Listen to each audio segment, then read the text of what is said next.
네, 오늘의 학습의 내용은 3장 장로의 의무부터 시작하도록 하겠습니다. 장로는 어떤 직분의 의무를 행해야 되는 분인지 스코틀랜드 비국교파 그리고 장로회인데요. 교회 총회 결의문에 나와 있는 장로 의무, 우리 총회도 이게 나와 있습니다. 비슷한 내용인데 교재를 따라 한번 살펴보겠습니다. 첫 번째 1번 한번 같이 읽어보죠. 시작. 목사와 함께 당회에 참석하며 목사를 도와 권징을 하고 영적으로 다스린다. 제일 중요한 특징적인 장로의 직분의 의무죠. 그것은 당회를 구성합니다. 당회는 이제 장로교회에 있어서는 7위 기관으로서 말하자면 교회의 영적 감독과 재반 사무를 결정해가는 7위 기관으로서의 존재를 하죠. 그 당회에 따라서 개교회의 여러 행사와 예배와 또 권징, 또 세례와 입교, 교인의 전입과 전출과 취입 이런 등등을 모든 일을 결정하게 되어집니다. 당회에 참석한다는 것은 그냥 참석이 아니라 당의 구성원이에요. 필수적 구성원이다.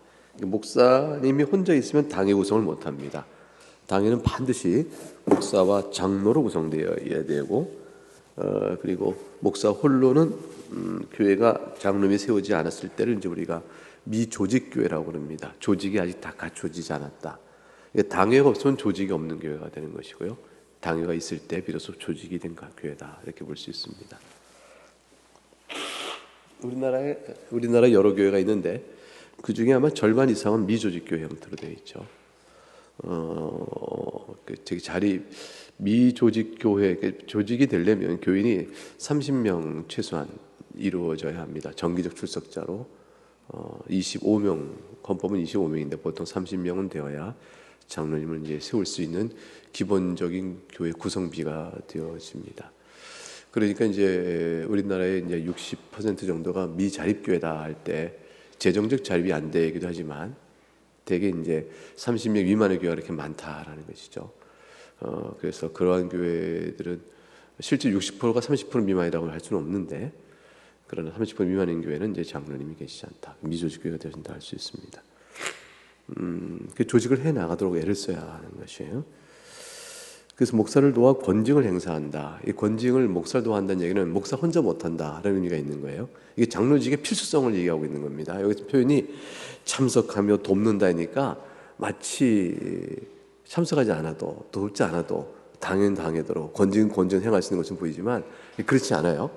그러니까 장로님이 참석함으로 당회가 구성되어지고 필수 구성원이니까 그리고 장로님이 계셔야 권징을 행할 수가 있는 거예요. 목사 당회적 결정이니까 영적으로 다스린다. 이 다스린다는 말은 우리 감독한다라는 것이에요. 교인들의 영적 상태가 어떤가 분별하여 다스림이 없이는 권징이 안 되는 거죠. 권징을 위하여 다스리는 것은 아닌데 살펴 교회의 거룩성을 파수해 간다 이런 것입니다. 그러니까 교회 거룩성이라는 것은 도덕적 흠결이 교회 안에 있지 않도록 보호한다는 뜻도 되지만 사실 진리 파수가 더 크죠.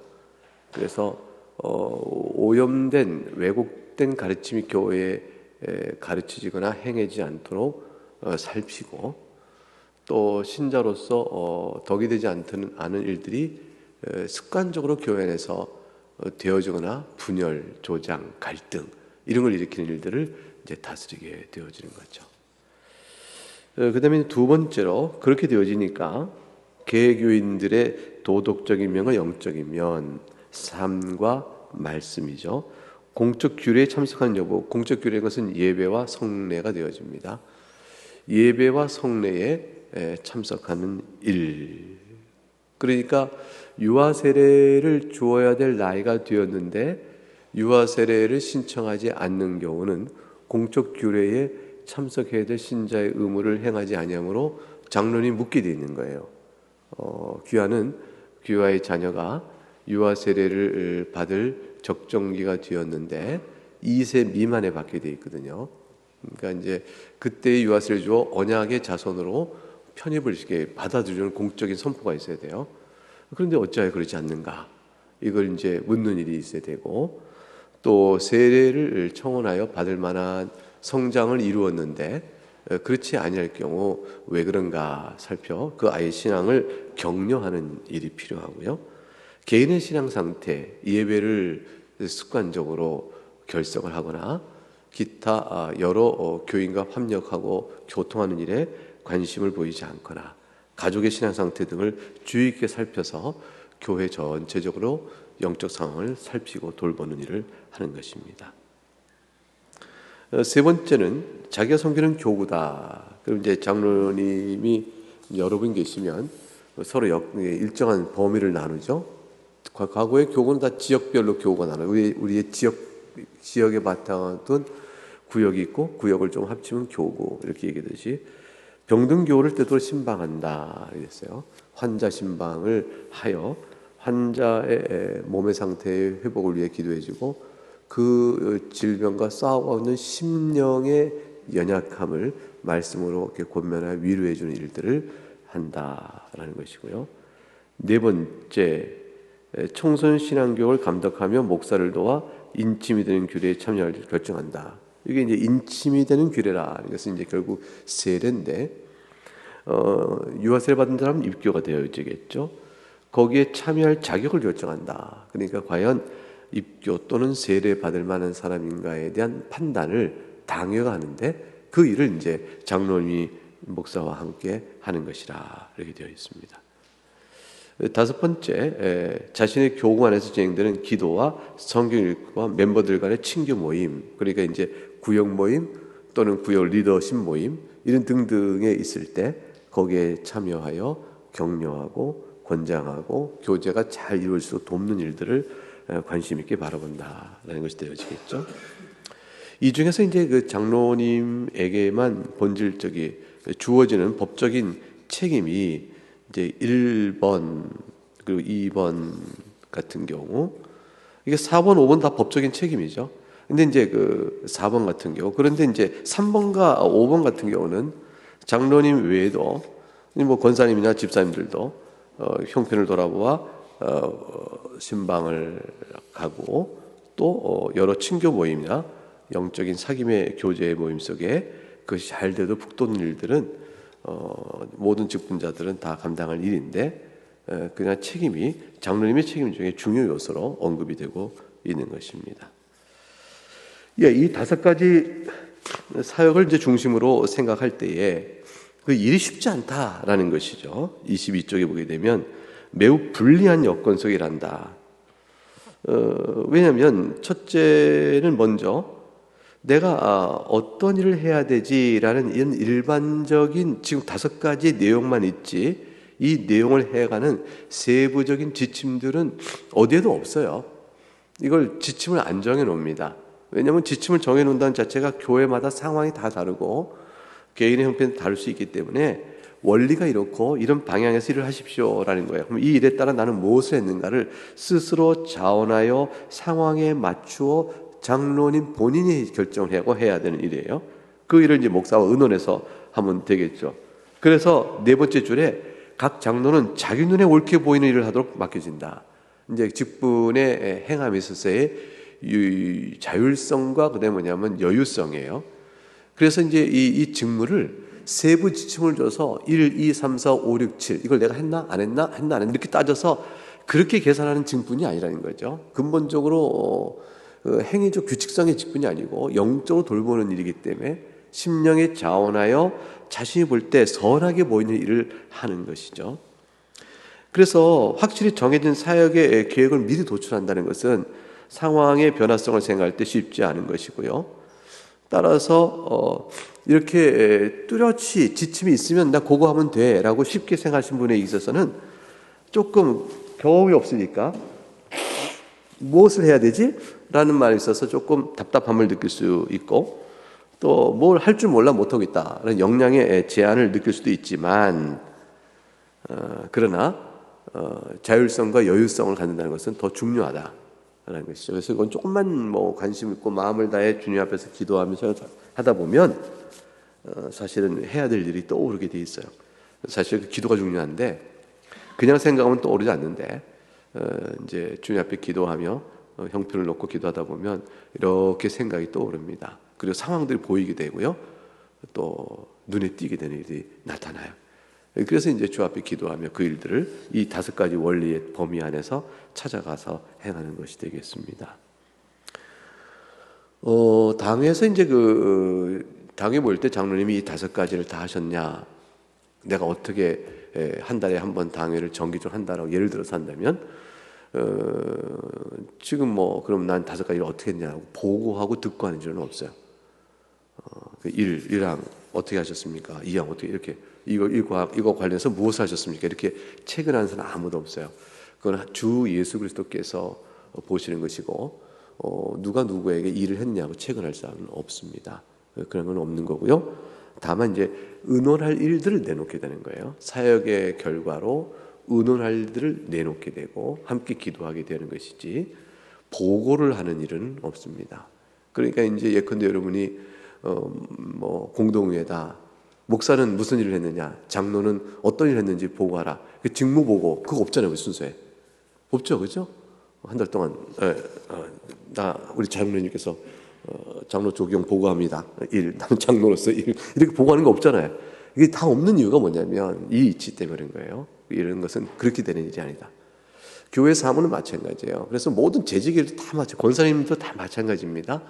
직무의 방향과 해야 될 일의 원리를 주어지고 자원한 마음으로 기도하여 하나님 이끄신 대로 보기에 선한 대로 행하는 것이지 그걸 놓고 어떤 일을 했느냐 보고를 받고 그 보고가 충분치 않으므로 자격이 있다 없다 잘했다 못했다 판단하고 하는 것은 그거는 교회 안에 큰 어려움을 주는 일이요 우리가 할 수 있는 일이 아닙니다. 그거 해서는 안 되는 일이고요. 주님께서 스스로 각각의 판단하는 일이죠. 그래서 직분은 해야 될 일에 대한 원리를 제시하고 그 일을 행하는 것은 각각 재직이 양심에 따라 하는 것이다. 이게 굉장히 중요한 일입니다. 그래서 재직을 향하여 일의 잘잘못과 얼마나 훌륭하겠냐 등등을 판단하는 일 자체는 굉장히 어려운 일이다. 그걸 해서는 안 되는 일이다. 라고 생각해야 돼요.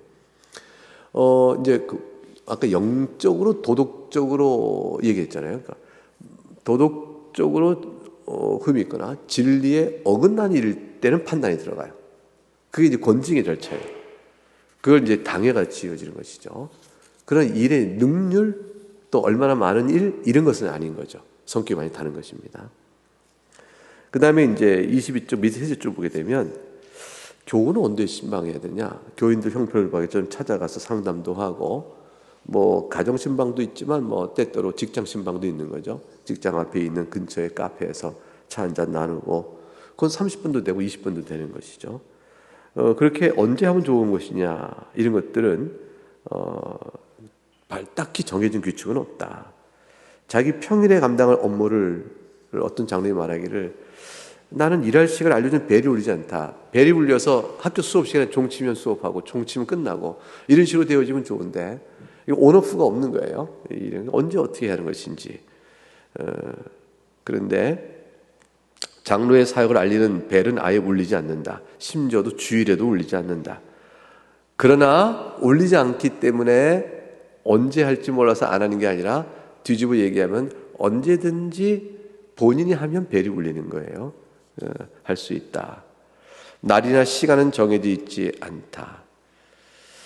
집사님이나 주일학교 교사는 어쩌면 몇 시에 모여라, 뭘 해라 하는 것들이 있어서 있을지 모르지만 장로의 경우는 또 특수성이 더 있다는 것이죠. 그래서 그 다음 달락 보면요. 세부 규칙을 정하면 어떠냐. 교회가 정해야 되는 뜻도 아닙니다. 오히려 반대할 이유가 많아요. 자신의 의무를 행할 때 활용할 수 있는 계획을 제시하고 도움이 되면 힌트는 줄 수 있지만 지침을 정하여 그것을 OX 하나 안 하나라고 말하는 것은 적절치 않다. 장로직은 우선 시간의 절대 부족을 느껴요. 그래서 맨 밑에 줄에 효과적 이해하는데 할애되는 절대 시간이 이렇게 많은 게 아니다. 사실 이것 때문에 장로 직분을 한 이제 뭐 몇 년 이상 했다 그러면 가족이 원망을 해서 못하죠.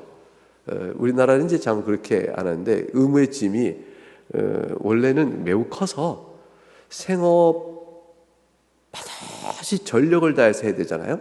생업이 그냥 되는 게 없으니까 피땀을 흘려야 되는 거니까 생업에 피땀을 흘리고 가족을 돌봐야 되니까 가족 안에서 해야 될 여러 의무들을 또 돌보고 해야 되고 나는데 교회를 돌보는 일을 또 하려니까 이 삼중 세 가지 일이 겹치는 거죠. 이게 힘든 거예요. 그러니까 희생이 있는 거죠.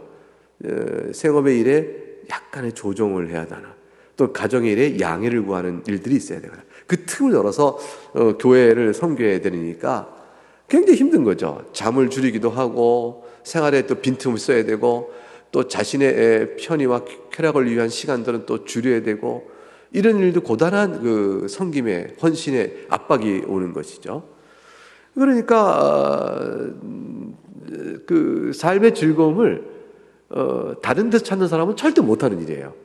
그러니까 이 교회를 섬기는 장로 직분의 일의 즐거움을 얻는 사람이라야 그 고단한 일 속에서 이걸 감당하는 것이지, 자신의 즐거움을 직장에서 더 일을 잘해내는 것, 또 개인의 취미생활 하는 것, 또 가족과 함께 보내는 어떠한 즐거움, 여기에 가치를 두고 있는 사람이라면 이 일은 항상 손해보게 되는 일을 경험하게 되니까 피곤하며 고단함이 되어져요. 그래서 대충 하고 안 하고 형식적인 일만 하고 아무것도 안 하게 되는 일도 있죠. 아무도 안 해도 누가 뭘 할 사람은 없는 거니까 이렇게 되어져 있는 거죠. 그래서 사실은 이거를 제대로 어느 정도 한다 그러면 한 텀, 3년에서 2텀, 6년 혹은 7년 이상을 잘 못하게 되는 일이 많습니다.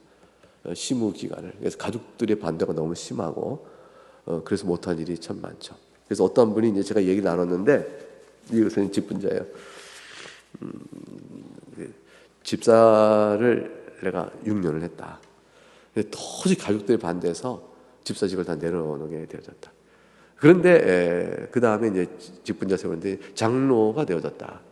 가족들이 나서서 반대해서 잘 타이르고 일했는데 3년을 하고 이제 내려놨다. 근데 그 다음에 다시 집사가 다시 됐다. 또 3년 했다. 근데 그 얘기를 쭉 하면서 고단한 시간들이었다라고 얘기해. 그래서 가족들이 반대가 이렇게 심했다는 얘기 쭉 하면서 어떻게 하늘을 지냈는데 자신이 뭐 취미나 뭐 그런 생활은 못했다. 그래서 어떠냐 했더니 뭐 그것도 주 앞에서 기쁘다 이렇게 얘기하는 걸 봤어요. 그렇게 이제 굉장히 그 어려운 마음으로 임하더라고요. 그래서 이거 참 인상이 깊었어요. 우리는 별로 안 그런데 이렇게 생각했는데 인상이 깊었습니다. 이게 이제 그런 얘기죠. 시간이 그렇게 많지가 않아요. 어떻게 시간이 있을 수 있겠어요? 일주일에 2시간 정도를 내기도 바쁠 것이다. 아마 일주일에 2시간 정도만 내도 잘하는 일이 아닐까? 이렇게 생각하는 거죠. 그러니까 그 이상 일을 하기는 어려울 것이다. 일반적인 그리스도인이 깨어있는 시간의 50분의 1을 그러면 10시간 깨어있는 시간을 15시간 계산이 어렵네요.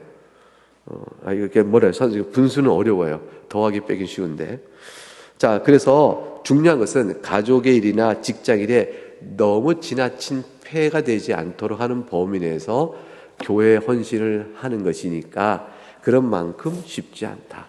그러니까 이제 폐가 안 되는 일은 없을 수가 없죠.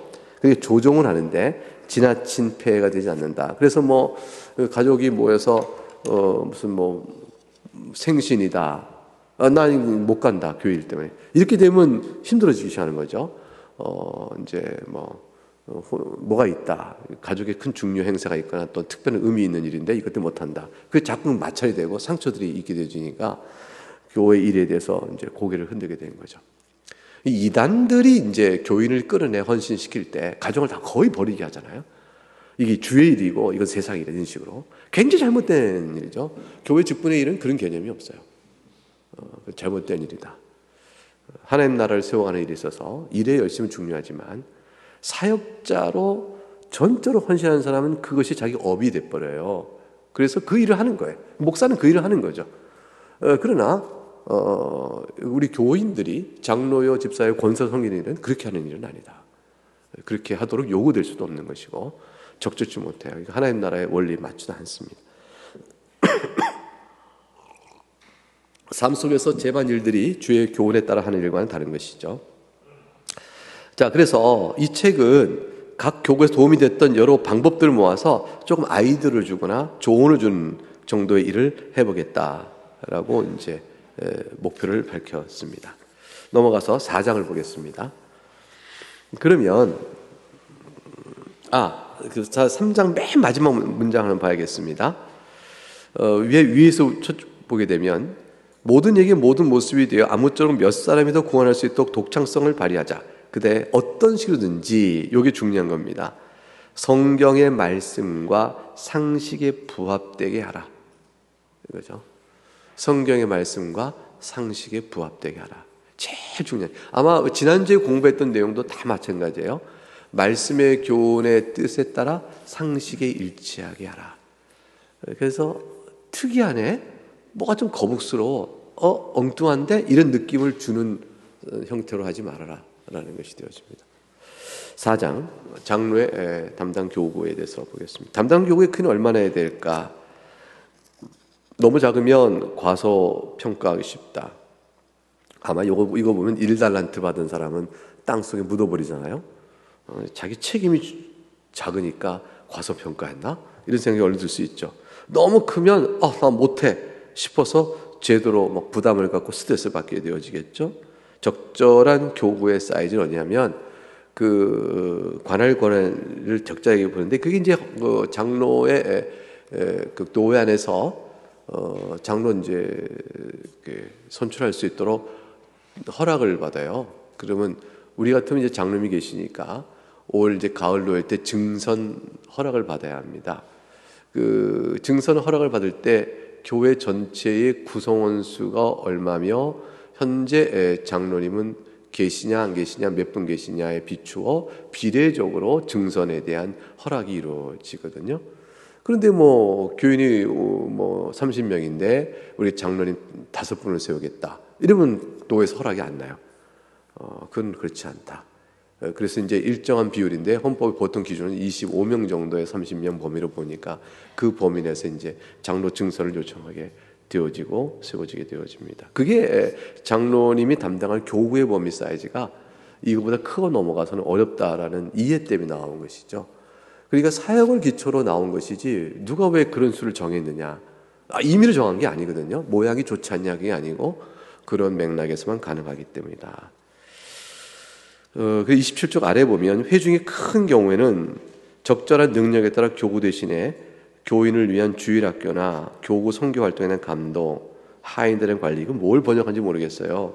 유출입이 매우 빈번한 계층이 됐는데 이 하인들은 이게 뭘 번역했는지 모르겠어요.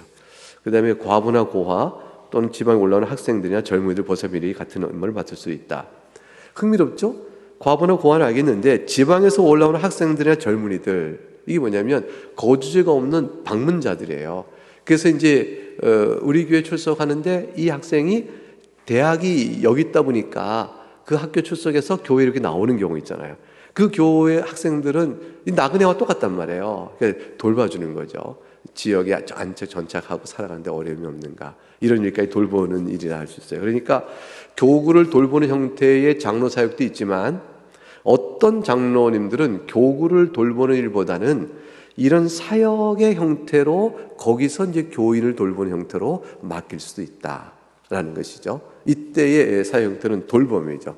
이런 사역은 뭐 굳이 꼭 장로님이어야 되는 건 아니에요. 왜냐하면 이 돌봄 사역은 아까 말했지만 집사님이나 권사님도 할 수 있는 일이기 때문에 그러나 이제 영적 관할권으로서는 장로님들에게 교구를 맡는 일은 필요 아니래요. 왜냐하면 도덕적 영적으로 감독을 해야 되기 때문에.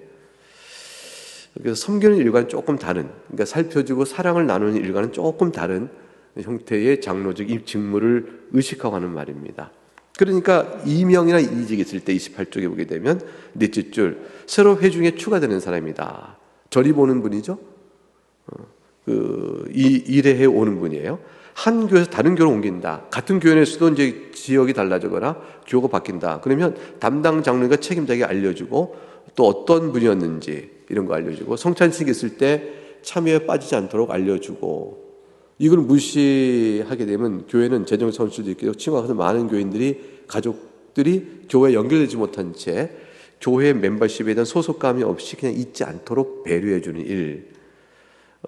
그래서 교구에서 다른 교회로 옮기는 것도 당회석에 통제하는 것이 최선이다. 사실 이거는 우리나라의 경우는 대개 이제 구역이 바뀌거나 이럴 때 편성 자체를 당에서 이미 하기 때문에 당회석이가 이미 알고 있죠. 근데 중간에 옮긴다면 당회석에 모르게 되는 일은 없도록 해라. 규모가 큰 회중의 교회일수록 이것은 더 중요하다라는 것이 되겠고요. 성찬 참여자의 명부가 필요하다라고 했는데 우리는 다 명부가 다 성찬 회원들이 있기 때문에 명부가 적절히 나타나고 있고 그에 이제 방문자일 경우 성찬 참여 신청서를 통해서 참여자가 어떤지를 확인할 수 있어야 됩니다. 일일이 참여자의 이름은 다 우리는 좀 기록하고 있지는 않지만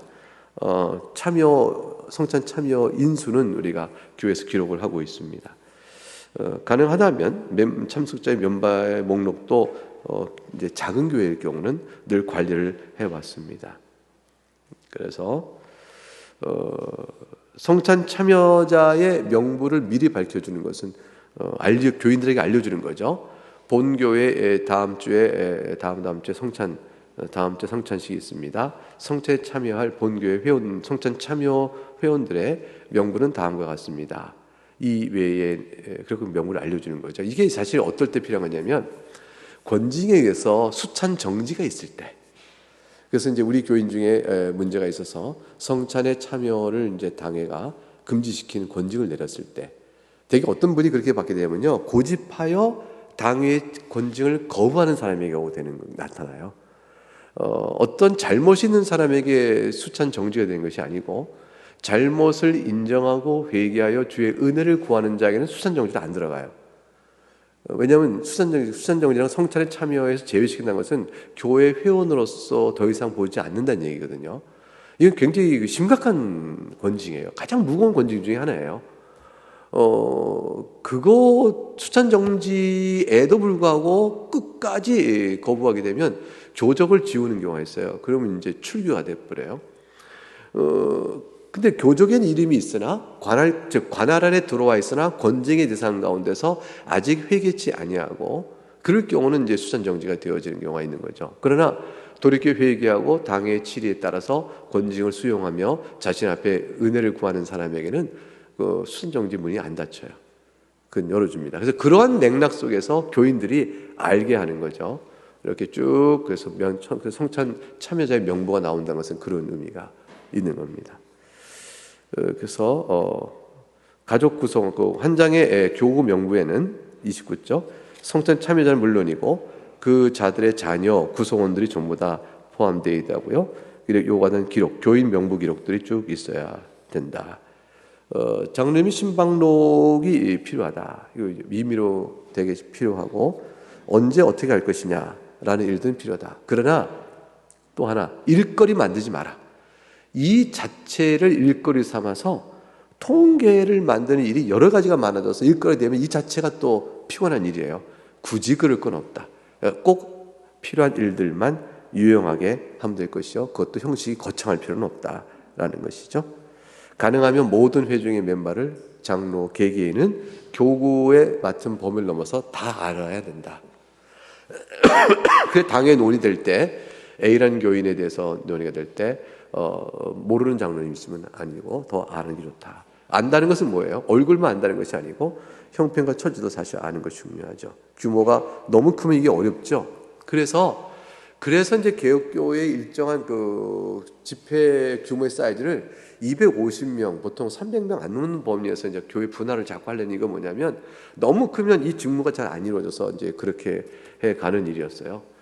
그런데 이제 지난번에도 이제 네덜란드 아펠도른의 신학교 총장님이었고 지금 총장 내려오셨는데 셀더 하이스 교수님이 이제 방문했어요. 그래서 같이 식사 비지하면서 얘기를 나누는 가운데 우리가 물었죠. 당신도 지금도 교구 250명 300 제도 유지되느냐?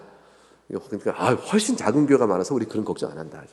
그러나 이렇게 좀 교인이 커지는 게 어떡하냐 했더니 그게 참 문제다. 왜냐하면 이 개신교회는 결국은 목사 중심적으로 교인이 자꾸 회집한다. 그래서 회집의 사이즈가 자꾸 커져서 A란 교회는 그 목사 중심 개인의 설교 때문에 또 기타 여러 이유 때문에 회중이 커지고, 다른 교회는 지역적으로 인구가 더 한산하면 작게 되어지고, 도시교회는 어쩔 수 없는 회중의 범위가 일정하게 250명, 300명 다르게 분할이 잘 안 된다. 그걸 얘기해요. 근데 더 심각한 문제는 뭐냐면 그 목사 은퇴 후에 문제가 된다. 그러면 이제 회중이 이렇게 모였다. 목사가 은퇴되면 그 어떻게 그 회중이 그렇게 집합을 안 하는 거죠. 2,000명 모인 교회가 목사 은퇴해도 2,000명 모이겠느냐. 그렇게 안 된다는 거예요. 그래서 그것도 어지러워지고 교회에 나가고 들어오면 복잡해져서 그게 좀 문제다. 그런 얘기 했어요. 옛날처럼 이제 대도시가 있지 않거나 있어도 좀 교통편이 잘 발달하지 않고, 또 그래서 엄격한 이제 교구 관할이 관습이 될 때는 문제 없었는데, 요즘에는 네덜란드 개혁교회 안에서도 네덜란드 개혁교회가 교단이 많아요. 근데 그 아펠도른 신학교의 교단은 보수적인데, 우리하고 친할 만한 보수적인데, 거기도 이제 그런 얘기를 좀 한 걸 봤습니다. 몇 개가 그렇다는 거죠. 몇몇 개가. 29쪽. 그래서 밑에 네 번째 볼드체 보게 되면 장로가 자기 교인의 교인을 알아야 한다는 것은 물론이고 남녀노소를 불문하고 알아야 되고, 심지어는 이력과 직업이 뭔지, 취미와 사고방식이 뭔지까지 이렇게 알아야 한다. 이거 어떻게 알아야겠어요? 이렇게 표를 만들어가지고 당신의 직업은 뭡니까? 취미는 뭡니까? 이렇게 적어서 알아보면 무슨 뭐죠? 영업사원 뭐 알아보시게 되겠어요? 이건 그렇게 아는 게 아니죠. 이게 뭐냐? 세월 속에서 교인들과 사귐과 사랑을 나누는 과정 속에서 필요한 내용을 묻고 또 알게 되어져서 아는 거예요. 그래서 그분이 신앙에서 어떠신가 아는 거죠. 그래서 30쪽에 가게 되면 제일 중요한 것은 장로님이 경찰처럼 느껴지면 안 되는 거예요. 감독하라 했더니 경찰처럼 느껴지면 안 돼요. 뭐냐면 친실한 상담자처럼 느껴져야 된다. 그러니까 친절하고 잘 공감해주고 동정해주는 분으로서 그 마음이 따뜻하여 저분에게 내 어려운 일을 말해도 되겠다라는 분으로 쓸 수 있도록 해라. 이게 교인들의 영적 도덕적 상태를 감찰한다, 감독한다 하니까 경찰처럼, 경찰 국가 아니거든요. 무슨 뭐 잘못이 있나 없나를 이렇게 탐색하는 자처럼 쓰면 절대로 안 되고, 따뜻해야 돼요. 그분하고 얘기하는 게 마음이 편안할 수 있어야 되는 거예요. 그리고 말해도 책망이 오지 않고 너그러운 성경적 신앙 인격으로 품어주는 분이 되어야 한다. 굉장히 중요한 초점의 일입니다. 그래서 위에서 셋째 줄, 난로가에 함께 앉아 이야기를 나눈다고 생각하라. 사람 마음에 들면 그 집안에 들어가야 한다는 말처럼 찾아가 만나서 이 일들을 해야 한다. 장로를 직을 처음 맡을 때는 잘 못할 것이다. 그러나 부정의 대답을 하기보다 종종 긍정의 대답으로 조심스럽게 해라.